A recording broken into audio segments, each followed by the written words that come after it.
Ravite Wellness Center, one-stop permanent solution for chronic diseases with integrated treatment. तो ईश्वर తర్వాత क्या हुआ? ఈశ్వర్ తర్వాత అందులో నెగిటివ్ రోల్ చేసిన తర్వాత వైవిఎస్ చౌదరి గారు సీతయ్య అని చెప్పి హరికృష్ణ గారితో ఒక సినిమా చేస్తా ఉన్నారు. అవును, సీతయ్య తెలుసు కదా. సీతయ్య ఎవరి మాట విండు, సీతయ్య మేము వాడుకుంటాం, కానీ నేను సీతక్క అని మార్చుకున్నా నా గురించి. ఓకే. సో ఆ సినిమాలో ఒక సిమిలర్ నెగిటివ్ రోలే, బట్ ఆ నెగిటివ్ రోల్తో పాటు ఒక వండర్ఫుల్ సాంగ్ అండి, కీరవాణి గారు కంపోజ్ చేసిన సాంగ్, ఆదిశంకర్లో సౌందర్య లహరి అని చెప్పి ఒక సాంగ్. ఆ సినిమా దట్ హ్యాపెండ్. దీని తర్వాత Eeshwar led to that Seethayya. And after Seethayya my next నా అంతటికి నేనుగా సాధించుకున్న సినిమా ఘర్షణ అనమాట. మళ్ళీ ఆడిషన్స్కి వెళ్ళి. Yeah, correct. Yeah, so that was in 2004 I think. Exactly. 2000 మీకు ఉన్నారా అసలు ఇండస్ట్రీ తోటి సంబంధం ఉందా? 2004 లేదు, యాక్చువల్లీ అప్పుడే వచ్చాను. I just come in. Okay. యాంకర్గా జర్నలిస్ట్గా జాయిన్ అయ్యాను TV9 2003లో. ఓకే. సో బట్ అప్పుడు ఐ థింక్ ఘర్షణ చాలా మంచి వెంకటేష్ గారి. అవును. సో వెంకటేష్ గారి కాంబినేషన్తో మీకు చాలా ఇది మంచి ప్రముఖ పాత్ర అందులో. అవును అవును. So obviously tell us about that experience. ఎలా ఉండే?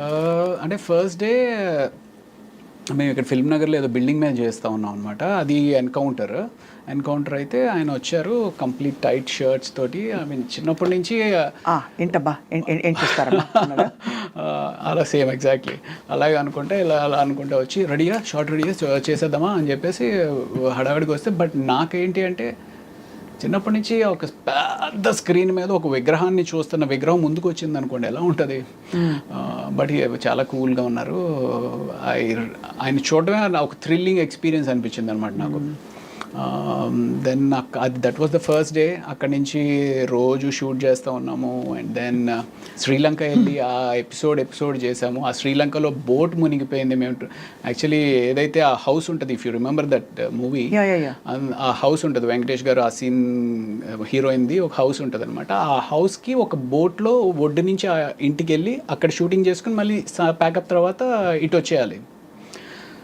సో ఈ బోట్ ఏదైతే ఉందో అది టెంపరీగా తయారు చేసిన బోట్ అనమాట.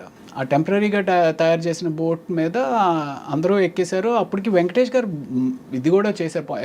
ఎంతమంది పట్టొచ్చు అది ఇంట్లో అంటే, సార్ 15 మంది పట్టొచ్చు సార్ అన్నాడు. 15 మంది ఎంతమంది ఉన్నాం, మనం ఎంతమంది ఉన్నామంటే, సార్ 16 మంది ఉన్నామండి, ఇంకో 4 దింపేశానండి ఎక్కువ ఉంటే అని చెప్పేసి అతను అన్నాడు. సో బోట్ స్టార్ట్ అయింది. బోట్ స్టార్ట్ అయితే కరెక్ట్గా వెంకటేష్ గారు ఆ సీన్ మాట్లాడుకుంటూ ఉన్నారు. ఏంటి మీరు శివమణి అనే సినిమాకి థాయిలాండ్లో ఏదో బోట్ ఎక్స్పీరియన్స్ అయిందంట కదా, బోట్ మునిగిపోతుందంట కదా, ఇది ఇలా మాట్లాడుతున్నారు. నేను ఇలా చూస్తుంటే బోట్లో ఇంక నీళ్ళు వస్తున్నాయి. ఏంట్రా నీళ్ళు వస్తున్నాయి అనుకుంటున్నా. అలా వస్తున్నాయి, అలా స్పీడ్గా ఎక్కువైపోతూ ఉంది. సరే ఇటు వస్తున్నాయి కదా, ఇటు మునిగిపోతుంది కాబట్టి అందరం ఇటు వచ్చేద్దాం అన్నట్టుగా నేను ఇటు వచ్చాను కదా, అది ఆగట్లా. అలాగే నీళ్ళు వచ్చేస్తున్నాయి అని అరుస్తూ ఉన్నాం. ఇంతలో ఇటు వచ్చాము, అది విత్ ఇన్ సెకండ్స్ మొత్తం టాపులు అయిపోయింది. మీరు పడ్డారు? టాపులు అయిపోయింది. బోటు పైన ఎవరు లేరు. బోటు తిరగబడిపోతే మనుషులందరూ బోటు కింద ఉన్నారు. ఏంటి వెంకటేష్ గారు ఆ సీన్ మొత్తం క్రూ, కెమెరామ్యాన్. అయితే అందరికి ఈత వచ్చా అండి? ఎవరికి? ఒక్క కెమెరామ్యాన్ గారికి వచ్చు. క్రిటికల్గా ఇంజ్యూర్ అయ్యి ఒక 3 రోజులు షూటింగ్ అయిపోయింది ఆ కెమెరామ్యాన్ గారి వల్ల. అయ్యా. ఎందుకు అంటే మేమందరం ఆ బోట్ ఎప్పుడైతే తిరగబడిపోయిందో, లక్కీగా ఏంటంటే బోట్ మునగల, తిరగబడిపోయి ఇట్ వాస్ హోల్డింగ్ అనమాట. సో ఎవరికాళ్ళు బోట్ పట్టుకుని నిలబడ్డాం. ఈ కెమెరామ్యాన్ అనే అతను లోపల ఎక్కడో ఆయన షర్ట్ దేనికో హుక్ అయిపోయి ఉంది. సో అందరూ వచ్చారు. ఆ సీన్ వాళ్ళ ఫాదరు, అవును కెమెరామ్యాన్ అంటే అదిగో అక్కడ కాల్ కనపడుతుంది అని చెప్పి పూల్ చేస్తుంటే రావట్లా. మొత్తానికి లాగి పైకి ఎక్కిస్తే ఆయనకి స్పృహ లేకపోయేటప్పటికి సిపిఆర్ చేసి ఆయన మీరు కాపాడారు కదా. అమ్మయ్య, డాక్టర్ చదివినందుకు మీరు అదో తృప్తి నిజంగానే. ఇప్పుడు అయిపోయింది కాబట్టి నవ్వుకుంటున్నామండి. But imagine what could have happened. Correct. Was it very deep? ఇది అంటే 30 feet ఇట్ వాస్. 30 feet చాలండి. మనం ఎంత ఉంటాం, ఎంత కష్టపడినా కూడా 6 గంటలు ఉండం కదా. అంతే, మనకేం పెద్ద డీప్ అవసరం లేదు. ఒక 7 అడుగులు ఉంటే చాలు పోవడానికి. అది 7 అడుగులు కూడా అవసరం. ఆ బోట్ ఇప్పుడు షర్ట్ని పట్టుకుంది, పైకి రాలేకపోతే చాలు కదా. అది 5 అడుగుల్లో పైకి రాలేకపోయినా అయిపోయి ఉండేది. ఇట్స్ వెరీ స్కేరీ అండి, very scary. Correct. After that ఏంటి, did you suspend the shoot? లేదు, ఒక 1 day బ్రేక్ ఇచ్చారు. ఆ తర్వాత అప్పుడు డిసైడ్ అయిపోయి ఉంటారు, హర్ షూటింగ్ మే ఏక్ డాక్టర్ హోనా చాహియే అని. ప్రాబబ్లీ అలాంటి ఎక్స్పీరియన్స్ ఇంకొకసారి కూడా అయింది. బట్ కాదు, ఆయనకి సిపిఆర్ చేశారా మీరు? నేను చేయలేదు. ఆ కెమెరా అసిస్టెంట్ కెమెరామ్యాన్ ఒక అతను ఉన్నాడు, అతను చేశాడు.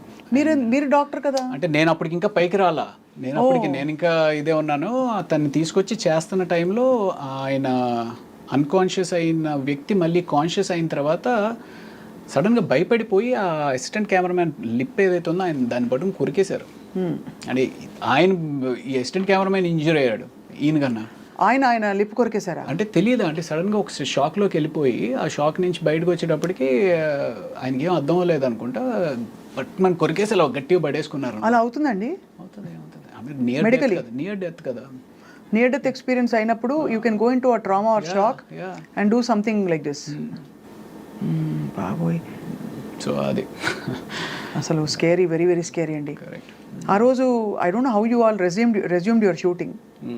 ఎలా కంటిన్యూ అయింది ఆ ఇంట్లో?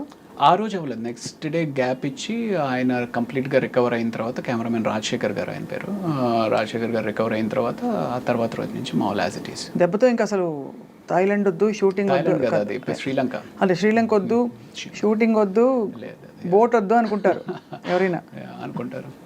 బట్ నిజంగా ఇవన్నీ అసలు చెప్పలేమండి ఎప్పుడు ఏం జరుగుతుందో. సో ఆ తర్వాత అఫ్ కోర్స్ మీరు మళ్ళీ ఇంకో సంఘటన ఉందని చెప్పారు. ఇంకోటి ఈ మధ్య అమ్మమ్మ గారి ఇల్లు అని చెప్పి ఇక్కడ రామోజీ ఫిలిం సిటీలో షూటింగ్ చేస్తూ ఉన్నాం అనమాట. ఆయన చిరంజీవి అని చెప్పి ప్రొడక్షన్ అతను అసలు ఎంత బాగా పలకరిస్తాడంటే అండి, నేను ఆమె గాడ్ ఇప్పుడు తలుచుకున్నా సరే నాకు ఏడుపు వచ్చేస్తా.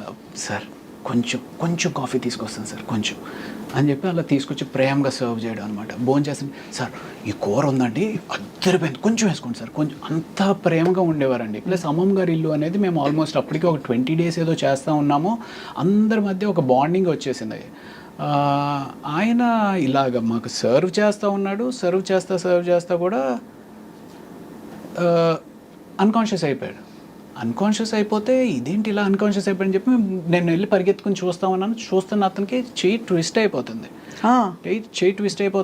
వెంటనే నేను పట్టుకున్నాను, కానీ ముందు పడుకోబెడదాము అంటే సడన్గా లో బీపీ కానీ ఏదైనా అయిందని చెప్పి కింద పడుకోబెట్టాం. అయిన ఇంట్లో 108కి ఫోన్ చేసాం, కానీ ఏమైందండి?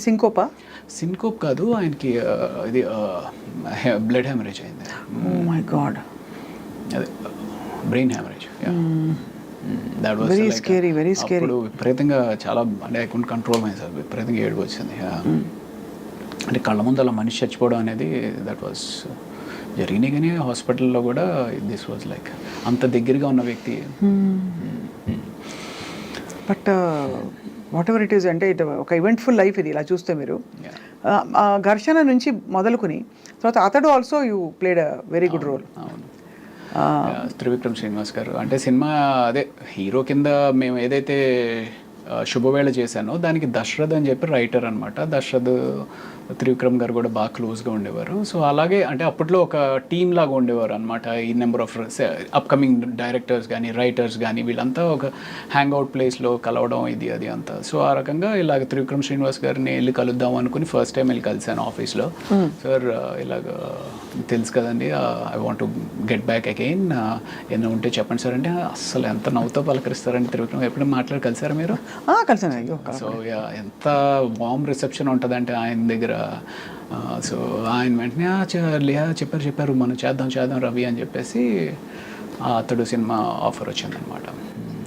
ఐ మీన్ ఈ సినిమాలు, ఈ మెయిన్ సినిమాలు అన్నీ కాకుండా అసలు మొత్తం ఎన్ని సినిమాలు చేశారు రవి గారు? ఐ డోంట్ నో అండి, నేను ట్రాక్ చేయలేదు కానీ బట్ 200 అయితే షూర్గా అయి ఉంటుంది అనుకుంటున్నాను. అంటే just look at how destiny opened up doors for you. ఎంత బ్యూటిఫుల్గా ఒకదాని తర్వాత ఒకటి వాటంతట అవే వచ్చావు కదా. కొంచెం మీ ప్రయత్నం అక్కడక్కడ ఉన్నా కూడా ఇనిషియల్గా, కానీ తర్వాత అస్సలు నేను నా ప్రయత్నం లోపమే జరుగుతుందేమో అనిపిస్తుంది అప్పుడప్పుడు. అంటే సమ్వేర్ ఈ సినిమా కెరియర్ అనేది స్కిల్ నేర్చుకోవడం ఎంత ఇంపార్టెంటో ఆ స్కిల్లో ఒక భాగమైన మార్కెటింగ్ చేసుకోవడం చాలా ఇంపార్టెంట్. అవును కదా. అది ఆ భాగాన్ని మనకి యూజువల్గా మనం ఏ కెరియర్కి కూడా ఎవరు సరిగ్గా ఎక్స్ప్లెయిన్ చేయరు. ఏముందిరా నీలో టాలెంట్ ఉంటే నీకే వస్తుంది కదా అని ఒక తప్పుడు ఆలోచనతోటి మనం ఉంటాం అనమాట. లేదా మనం మార్కెట్ చేసుకోకపోతే మనకి డెఫినెట్గా వెనకుండిపోతాం అనేది తెలుసుకుంటే మంచిది.